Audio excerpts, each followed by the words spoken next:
todos y bienvenidos a otro vídeo más sobre el tema de teletráfico y teoría de colas, tema 6 de la asignatura.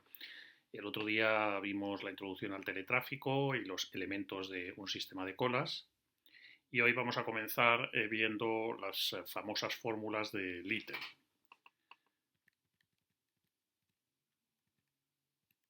Vamos a ir donde nos quedamos el otro día, básicamente aquí. Bueno, esto es un sistema general de lo que podrían ser un sistema de colas o de cola con n servidores. Tenemos lo que el otro día veíamos como la tasa de llegada, tenemos c servidores y aquí tenemos la cola que da acceso a los distintos clientes mientras esperan a ser atendidos por los servidores. Entonces definimos ahora unos parámetros nuevos, que es el n sub q, que sería el número de clientes que están en la cola esperando a ser servidos. N sub s sería el número de clientes que están siendo servidos, que están siendo atendidos. Y n es el número total de clientes que tenemos en el sistema. Está claro que n es igual a n sub s más n sub q en régimen permanente, como veremos ahora. Y después estaría lo mismo, pero en tiempos, ¿no? O sea, tenemos w sub q, que sería el tiempo que tarda o que emplea un cliente en la cola, o sea, desde que entra hasta que es atendido por uno de los servidores. E sub s, ya lo vimos el otro día, es en media el tiempo medio de servicio, lo que tardaría uno de los servidores en dar servicio al cliente. Y también definimos, al igual que hacíamos con n, un W mayúscula, que sería el tiempo total que un cliente pasa en el sistema y por tanto está compuesto del tiempo que pasa en la cola más el tiempo de servicio. En régimen permanente, NS y NQ, el número de clientes que hay siendo servidos y los clientes que hay en la cola, son una variable aleatoria y por tanto tendrá su densidad de probabilidad y bueno, pues ahí se demuestra que esa densidad de probabilidad en régimen permanente no depende del tiempo y como consecuencia podemos establecer lo que os decía más arriba, y es que el número total, el número medio de clientes en el sistema es el número de clientes medio que está actualmente siendo servido y más el número de clientes que está en la cola esperando a ser servido. Esto hecho de una forma más matemática, lo podemos pensar que esas n realmente son esperanzas y en general en la literatura lo que se hace es utilizar esta denominación. La cantidad de gente que hay en el sistema es L y esa cantidad, digamos, de usuarios en el sistema se reparten entre los usuarios que están siendo servidos más los usuarios que están en la cola. Y esta será la notación que utilicemos. L, número de usuarios en un sitio o en otro. Y bueno, pues lo otro que os comentaba antes, si omega sub q representa el tiempo medio de espera en la cola y w es el tiempo medio total que el cliente pasa en el sistema, bueno, pues se verifica esta otra igualdad. El tiempo total en el sistema se compone del tiempo que el cliente está en la cola esperando a ser servido más el tiempo de servicio. Pues bien, las fórmulas de Little son muy importantes porque lo que relacionan son estos dos conjuntos de variables, la cantidad de gente que hay en el sistema con el tiempo que esa gente permanece en el sistema, en valores medios, ¿no? Y es así porque Little demostró en el año 61 que en régimen permanente, cuando el sistema ya está funcionando en régimen permanente, bajo unas condiciones muy generales, recordando que gamma es el rendimiento del sistema, si lo recordáis, esto lo vimos el otro día, aquí lo tenéis, el rendimiento del sistema, también llamada la tasa efectiva de llegadas, es la proporción de aquellos clientes que realmente entran en el sistema, después de descontar aquellos que marchan. Pues bien, teniendo en cuenta que gamma es el rendimiento del sistema, se verifican estas dos importantes ecuaciones. Y es que el número total de medio digamos, el número medio de clientes que hay en mi sistema, se relaciona con el tiempo que emplean en el sistema a través precisamente del factor omega, rendimiento del sistema. Y también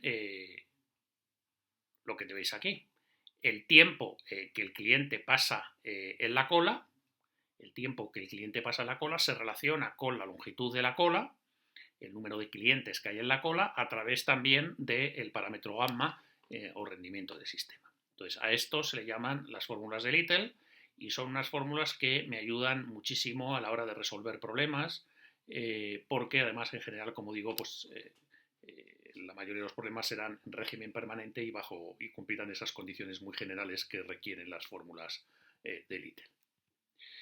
Bien, el siguiente apartado que vamos a ver vamos a presentar los procesos de nacimiento y muerte, puesto que luego veremos que esto que es una noción o son unas nociones meramente matemáticas, estadísticas, luego son de aplicación directa para la teoría de colas. Es una forma, es un marco conceptual muy válido para la teoría de colas.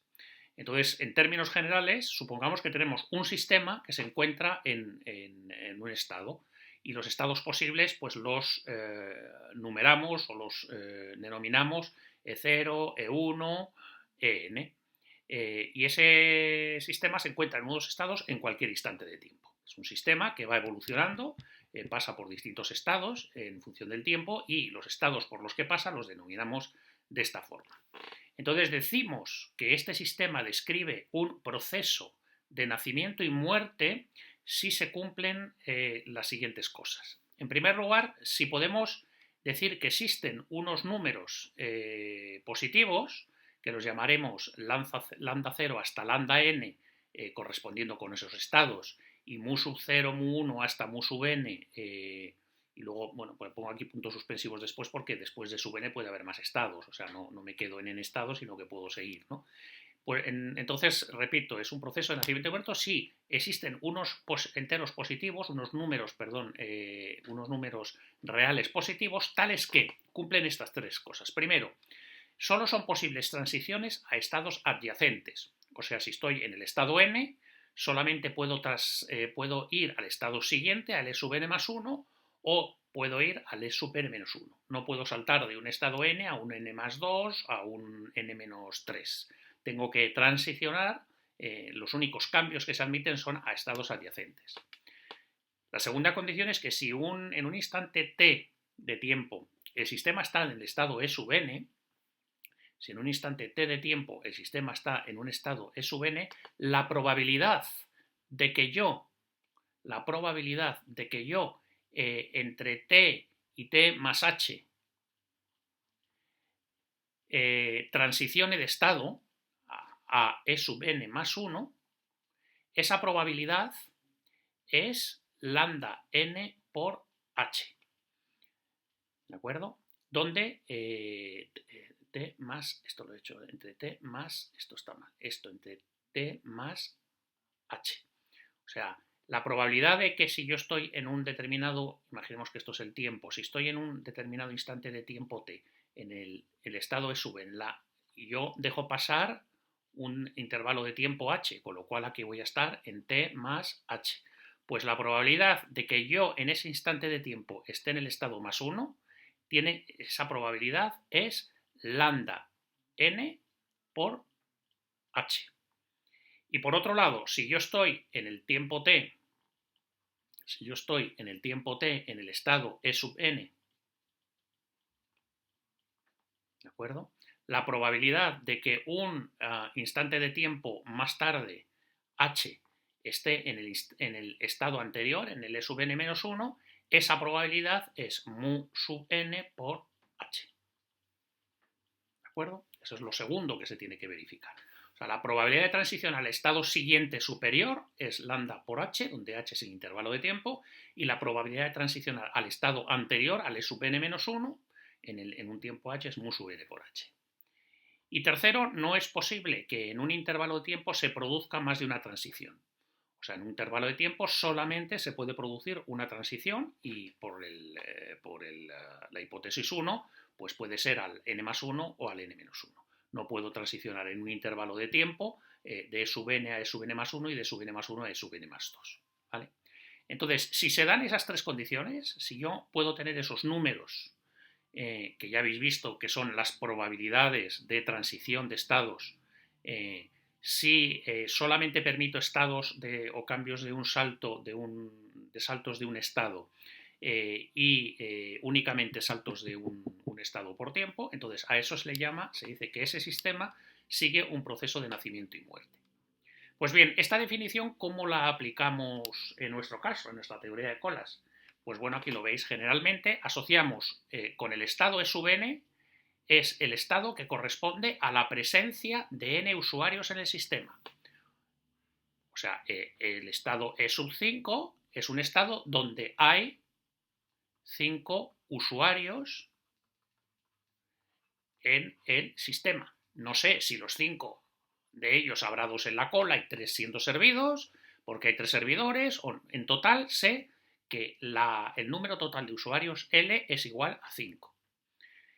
Y lambda n y mu n se corresponden con las tasas de nacimiento y de muerte, cuando existen n usuarios en el sistema. O sea, es la tasa de llegada y servicio en cada estado del sistema.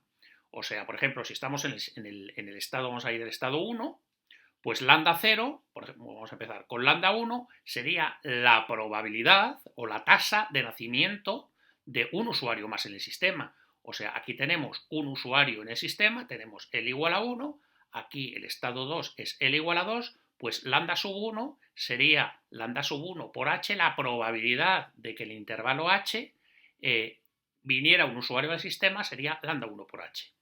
De la misma forma, mu sub 1 sería la probabilidad de que teniendo un usuario en el sistema, en un intervalo de tiempo h, la probabilidad sería mu sub 1 por h de que ese usuario saliera del sistema y entonces pasaría al estado 0. O en general, en un estado n, pues es lo mismo. Si yo estoy en el estado n, para pasar al estado con un usuario más, la probabilidad sería lambda n por h, en un intervalo de tiempo h. La probabilidad de perder o de que haya un usuario menos el sistema, o sea que pase al estado n-1, sería mu sub n por h. ¿De acuerdo? Estos serían las definiciones de esas lambda sub n, mu sub n y su relación con los procesos de nacimiento y de muerte.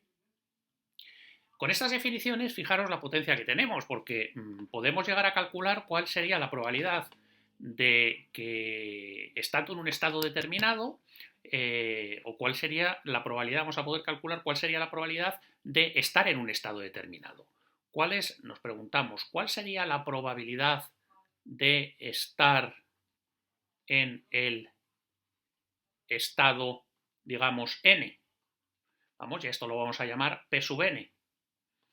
Bueno, pues veréis que lo podemos calcular utilizando estos diagramas, que serían los diagramas de nacimiento y muerto, y estas definiciones que hemos dado. Si el sistema está en régimen estacionario, o sea, si ya ha pasado tiempo y ya las probabilidades ya no cambian en el sistema, la probabilidad de caer en un estado es la misma que la de salir de él, con lo que resulta inmediato plantear las ecuaciones que determinan las probabilidades en cada caso. Por ejemplo, si nos venimos aquí al estado n, la probabilidad de entrar en el estado, la probabilidad, digamos, los flujos de agua que entrarían serían a través de lambda menos 1, n-1, o sea, ganando un usuario del estado anterior o ganando un usuario del estado siguiente, y la probabilidad de perder, digamos, usuarios en el estado n sería a través de los que se pierden en favor del estado n más 1 o de los que se pierden en favor del estado n-1. Pues bien, lo que se hace es igualar exactamente esos flujos. O sea, lambda n por Pn-1, la probabilidad de estar en el estado menos 1 por lambda sub n-1 sería este flujo de entrada que yo tengo aquí, más el otro flujo de entrada que sería este, sería mu sub n más 1 por P sub n más 1, o sea, la entrada, esto serían las entradas en el estado n, tiene que ser igual a las salidas. ¿Cuáles son las salidas? Pues estar en el estado n y tener un lambda sub n, estar en el estado n, que sería la probabilidad de estar en el estado n por lambda sub n, o bien salir estando por aquí. estar en el estado n y salir hacia el estado n-1, estar en el estado n y salir a el estado n-1. Entonces, igualando esos términos, tenemos una ecuación donde, por ejemplo, particularizada para el estado 1, mirarlo aquí, en el estado 1, perdón, el estado 0, si yo estoy en el estado 0, yo puedo perder clientes, digamos, o ganar clientes a través de lambda 0, que sería lambda 0 P0, o también puedo ganar clientes de estando en el estado 1 pasar el estado 0, ¿vale? Mu sub 1 por P sub 1. ¿Lo veis? Sería la misma ecuación que la de arriba, pero aplicada al estado 0. Bueno, pues por consiguiente, por ejemplo, de esta ecuación podemos despejar y sacar esto así, o también podemos sustituir P sub n más m, P sub n más 1 en términos de P sub n en esta ecuación, una ecuación de recurrencias, y sacar esta fórmula, que nos dice, si conocemos un estado P sub n, por ejemplo P sub 2, podemos calcular la probabilidad de estar en el estado P sub 3 a través de lambda n y de mu sub n más 1. Entonces, si tenemos, fijaros, la probabilidad de que no haya usuarios en el sistema, podemos sacar la probabilidad de que haya un usuario. Si tenemos la probabilidad de que haya un usuario, podemos entrar aquí y sacar la probabilidad de que haya dos, y a través de ahí volver a aplicar esta ecuación en recurrencias y sacar toda la serie, sacar P0, P1, P2, todos los valores. ¿De acuerdo? Bien. Los procesos de nacimiento y muerte se pueden aplicar a la solución en régimen permanente de muchos sistemas de espera. Los parámetros del proceso, los sistemas de espera, son los siguientes. O sea, ¿cómo identificamos cada cosa? Bueno, pues el sistema se encuentra en un estado n, como ya hemos dicho, cuando el número total de usuarios en el sistema es n. Lambda n, hemos dicho que lo tenemos que identificar con la tasa de llegada de usuarios al sistema cuando éste se encuentra en el estado n. Mu sub n, ya lo hemos dicho, representa la velocidad que los clientes son servidos o abandonan el sistema cuando se encuentran en el estado sub n. Y por último, una observación importante. Para que las hipótesis de procesos de nacimiento y de muerte se satisfagan, es necesario que las distribuciones de aparición de usuarios en el sistema, y del tiempo de servicio, acordaros que estaban regidos por la variable aleatoria t, tau y la variable aleatoria s, verifiquen las mismas hipótesis que las que tienen los procesos de nacimiento y muerte. Entonces la pregunta es, ¿cuándo ocurre que efectivamente tau y s verifican las hipótesis que me permiten utilizar todo lo que hemos visto de los procesos de nacimiento y muerte? Bueno, pues lo vamos a ver en este capítulo en dos grandes casos. Pues los casos son, los usuarios aparecen, la aparición de los usuarios es según una distribución de Poisson, y la distribución de la variable aleatoria servicio, es una distribución exponencial. Cuando, repito, la variable aleatoria aparición de usuarios es de Poisson y servicio de los usuarios exponencial, se van a cumplir los procesos de nacimiento y muerte, las hipótesis de procesos de nacimiento y muerte, y podré utilizar las fórmulas que habéis visto de P sub n más 1 igual a tal en función de P sub n, y podré calcular todas esas probabilidades. Por cierto, en la notación de Kendall, cuando yo utilice la m, querrá decir precisamente eso, que tengo una exponencial o una distribución de Poisson. Vamos a recordar, aunque ya lo habéis visto en probabilidad y estadística en el curso, vamos a recordar brevemente lo que es la distribución de Poisson y la exponencial.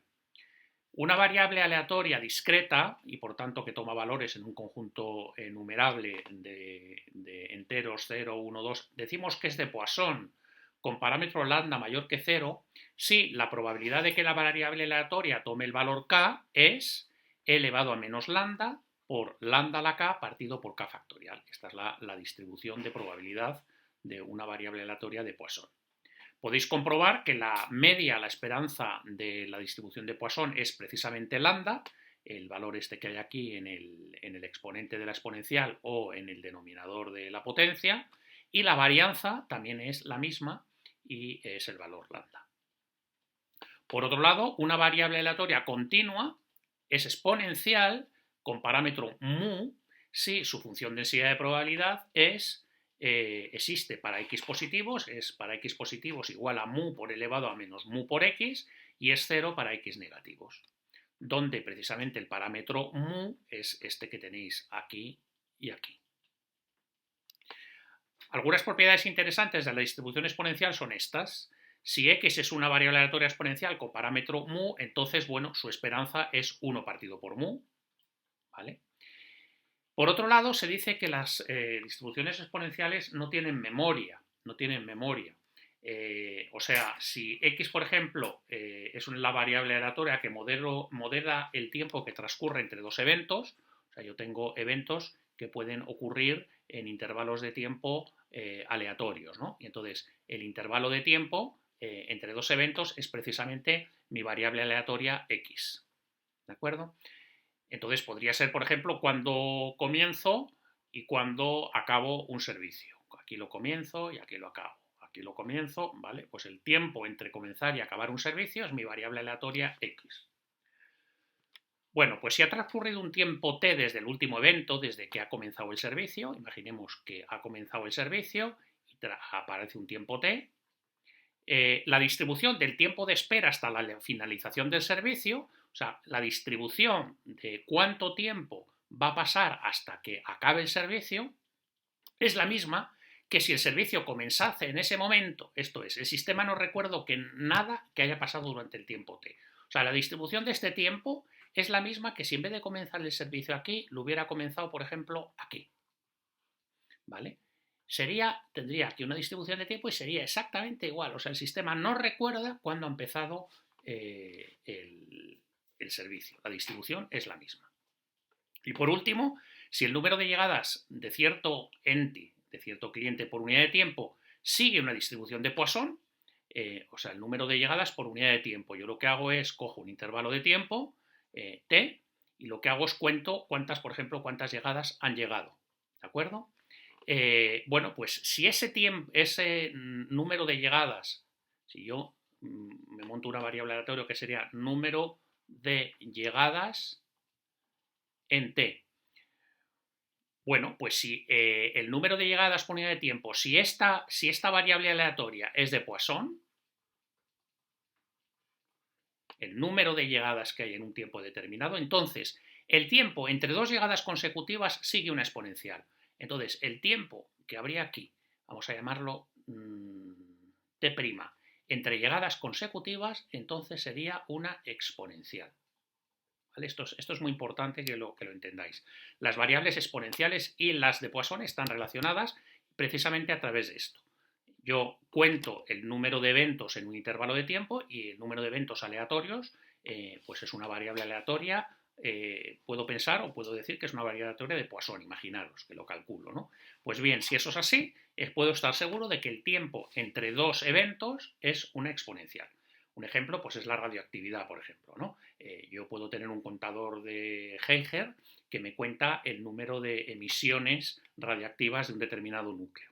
Pues yo puedo hacer una medida y calcular cuánto es el número de clics que tiene mi contador Geiger, por ejemplo, por unidad de tiempo, que puede ser por minuto, por hora, por segundo, por lo que fuera. Imaginaros que yo calculo la distribución asociada a ese número de clics y veo que es de Poisson.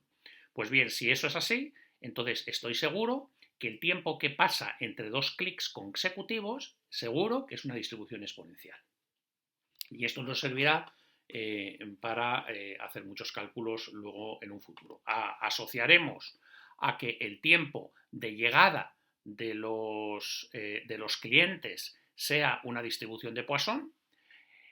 Inmediatamente asumiremos también que el tiempo de servicio será una distribución exponencial, y todo ello, esas dos condicionantes, que no son tan duros como a priori podría parecer, me van a simplificar muchísimo la vida.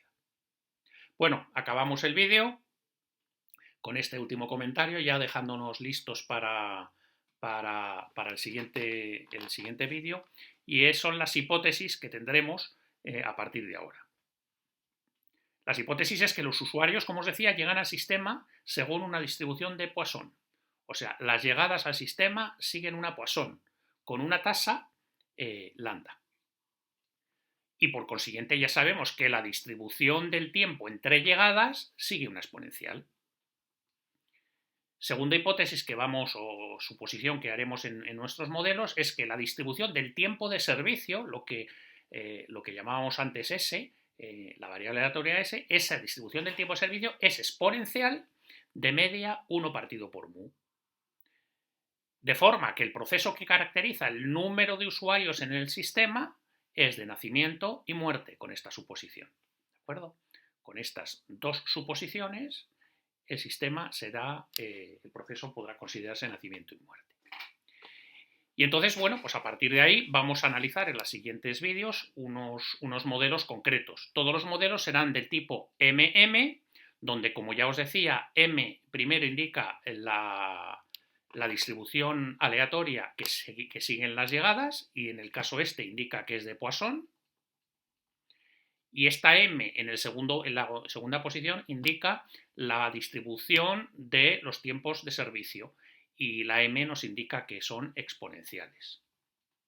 Estos serán todos los modelos que veamos. Y por lo tanto, todos serán M, y entonces tendremos el 1, el C, el CC y el infinito. Serán los 4 modelos que veamos.